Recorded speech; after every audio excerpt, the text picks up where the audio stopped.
200-500 વીઘા જમીન હોય ને ત્યાં તો અભિમાન કરવા માંડીએ, 2-3 ફેક્ટરી હાલતી હોય ને ત્યાં તો ધરતી ઉપર આપણો પગ ટકતો ન હોય, 25-30 હજાર કરોડના આસામી થાય ત્યાં તો કોઈને જવાબ ન દે. પણ અખિલ બ્રહ્માંડ નાયક પરમાત્માની સામે આપણે છીએ શું? ભગવાન સચ્ચિદાનંદ ઘન છે. અને શું કરે છે શ્રી કૃષ્ણ? એટલે વિશ્વોત્પત્યાદિ હેતવે, ભગવાન વિશ્વની ઉત્પત્તિ, સ્થિતિ અને લયના હેતુ છે.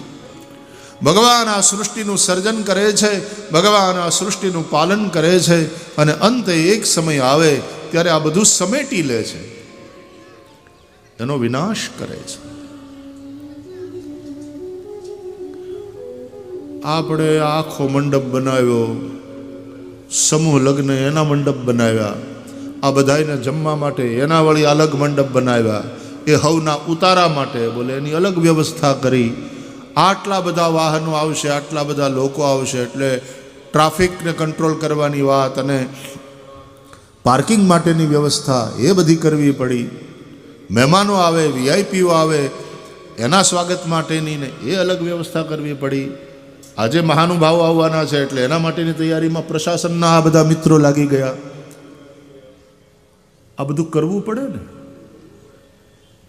આટલા મંડપ બનાવ્યા પછી 7-8 દિવસ આપણે આ ઉત્સવ ચાલશે. જેવું 5 તારીખે બધું પૂરું થશે એટલે બધું સમેટી લેવાનું, માંડવા ઉતારી લેવાના, આ સ્ટેજ, આ માઇક, લાઇટવાળા એને લાઇટનું બધો સામાન કાઢીને વયા જાય, માઇકવાળા એને માઇકનો સામાન લઈને વયા જાય, ખુરશી સોફાવાળા એનું બધું લઈને વયા જાય, અને પાછી અહીં ચોખ્ખા એકદમ ચોખ્ખા ખેતર.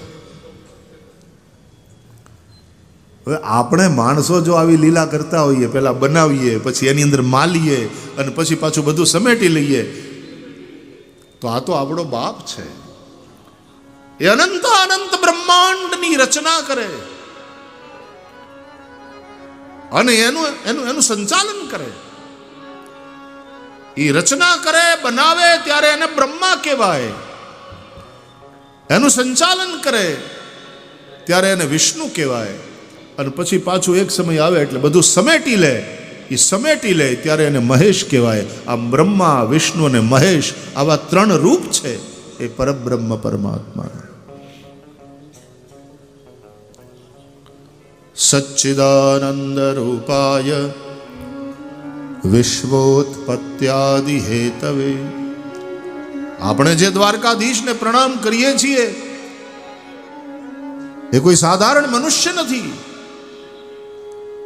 એ માત્ર દ્વારકાનો રાજા નથી,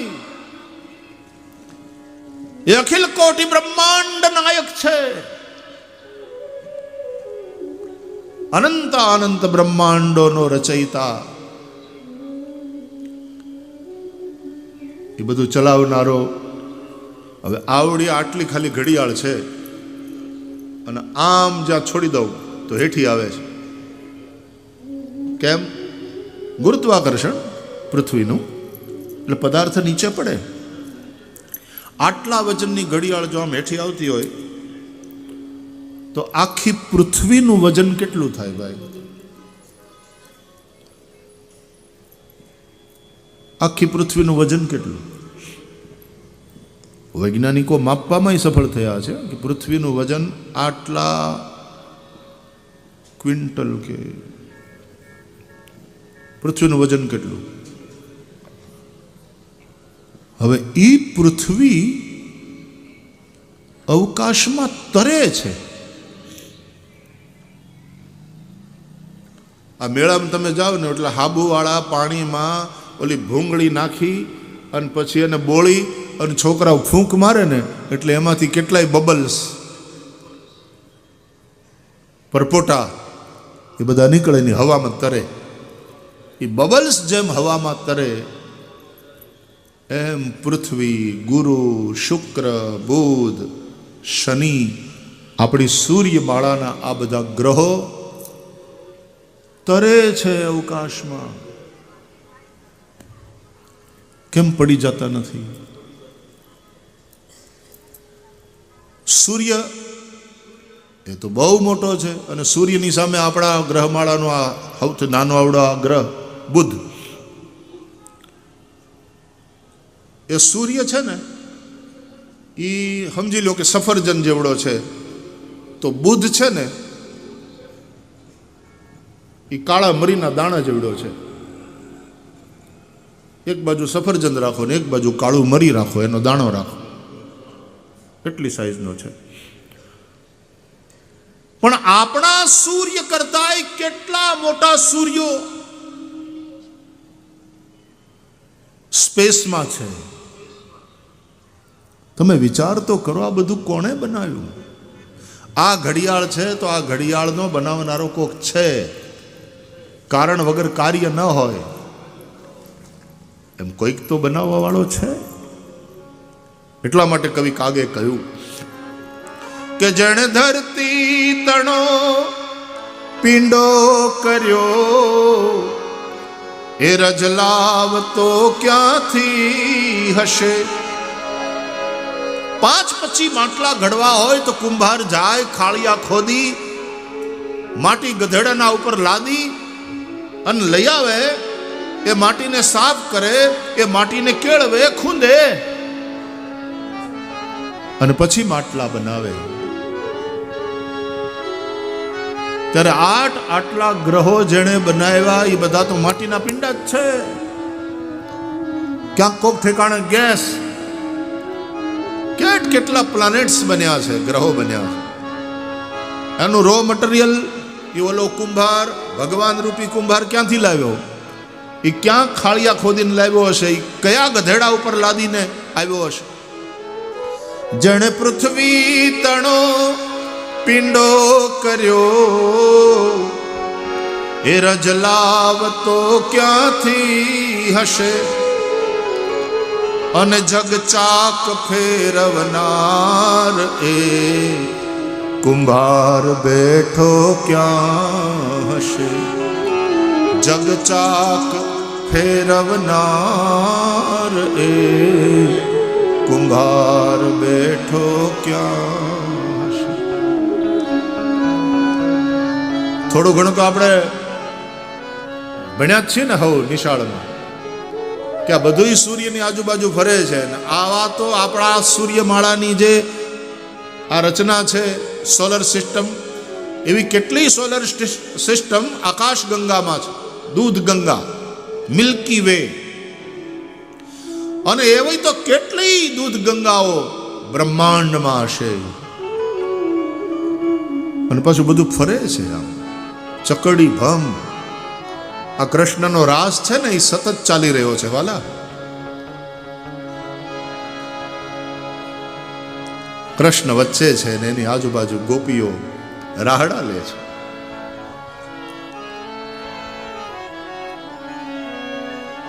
અદ્ભુત રચના છે મારા વાલાની. તમે વિચાર તો કરો કે એ પરમ સત્યની સામે આપણે કોણ? 200-500 વીઘા જમીન હોય ને ત્યાં તો અભિમાન કરવા માંડીએ. 2-3 ફેક્ટરી હાલતી હોય ને ત્યાં તો ધરતી ઉપર આપણો પગ ટકતો ન હોય. 25-30 હજાર કરોડના આસામી થાય ત્યાં તો કોઈને જવાબ ન દે. પણ અખિલ બ્રહ્માંડ નાયક પરમાત્માની સામે આપણે છીએ શું? કઈ નહીં. કાળી કાળી વાદળીનો ગોવાળ કેવો કાળો હશે, અનવીણ આંચળે દોહનાર ગોવાળિયો કેવો હશે. કીડીને કણને હાથીને મણ, હવને રોજી રોટી ચૂકવે એ શેઠિયો કેવો હશે. એ જાણવા જોવા તણી, એ જાણવા જોવા તણી, એ જાણવા જોવા તણી, એ જાણવા જોવા તણી. દિલ ઝંખના જાગી રહી, દિલ ઝંખના જાગી રહી, દિલ ઝંખના જાગી રહી, દિલ ઝંખના જાગી રહી, પણ બ્રહ્માંડમાં ભટકી અને અંતે મતી અટકી રહી, બ્રહ્માંડમાં ભટકી અંતે મતી અટકી રહી, બ્રહ્માંડમાં ભટકી અને અંતે મતી અટકી ગઈ, બ્રહ્માંડમાં ભટકી અને અંતે મતી અટકી ગઈ.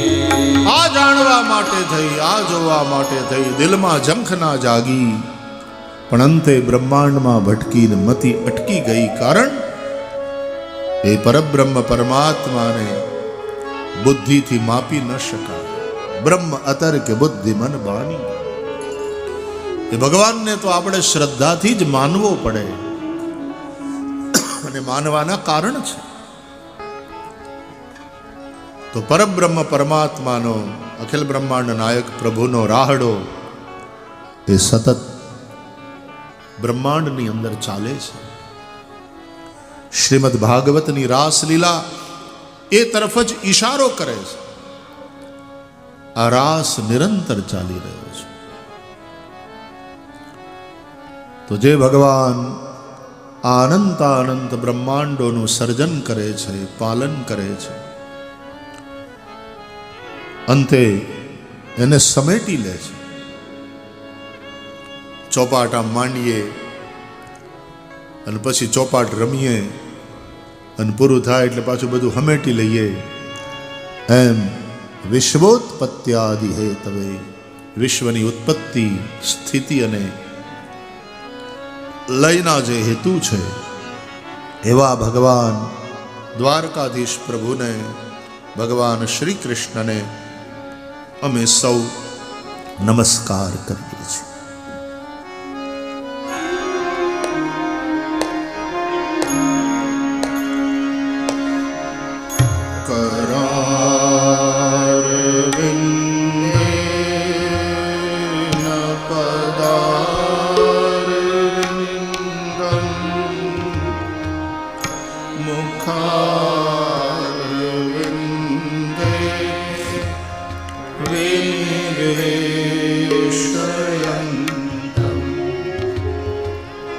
वटस्य पत्रस्य पुटे शयानं बालं मुकुन्दं मनसा स्मरामि.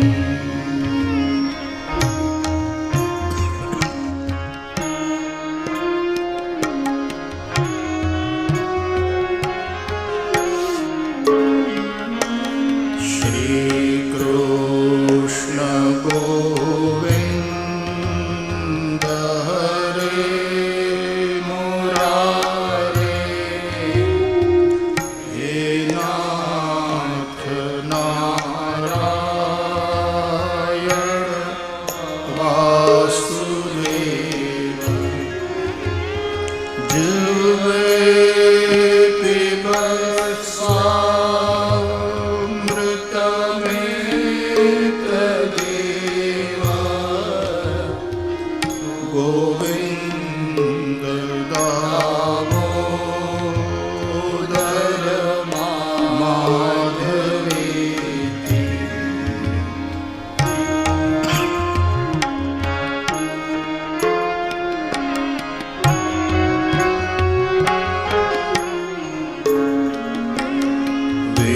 क्रेतुकामा किल गोपकन्या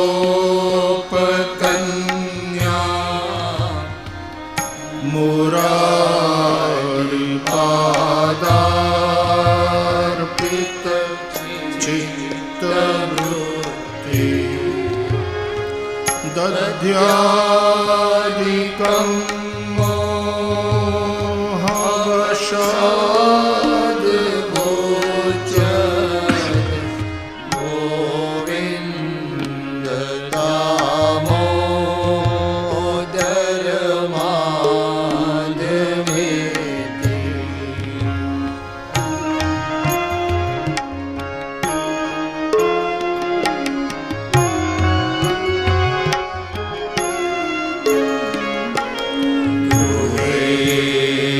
गृहे गोपवधू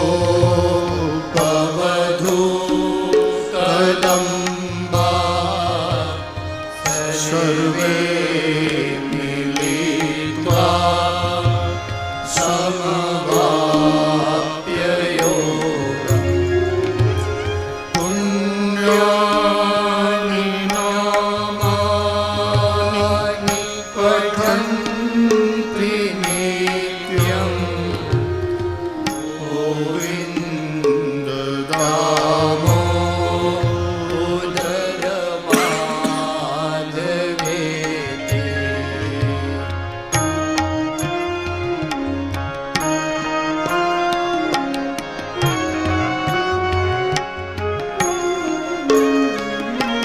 सुखं शयाना निलये निजेपि नामानि विष्णो प्रवदन्ति मर्त्या ते निश्चितं तन्मयतां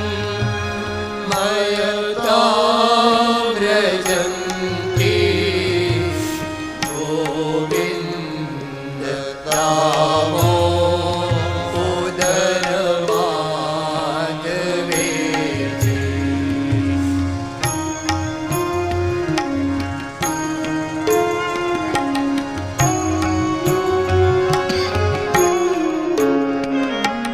जिह्वे सदैवं भज सुन्दराणि नामानि कृष्णस्य मनोहराणि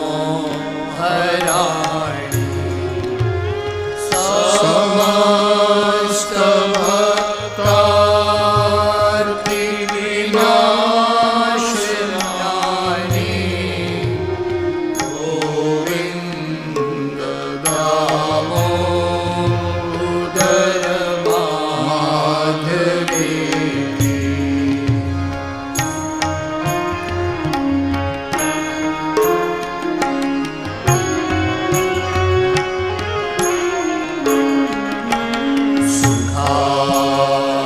सुखावसाने इदमेव सारम् दुःखावसाने इदमेव ज्ञेयम् देहावसाने इदमेव जाप्यम् गोविन्द दामोदर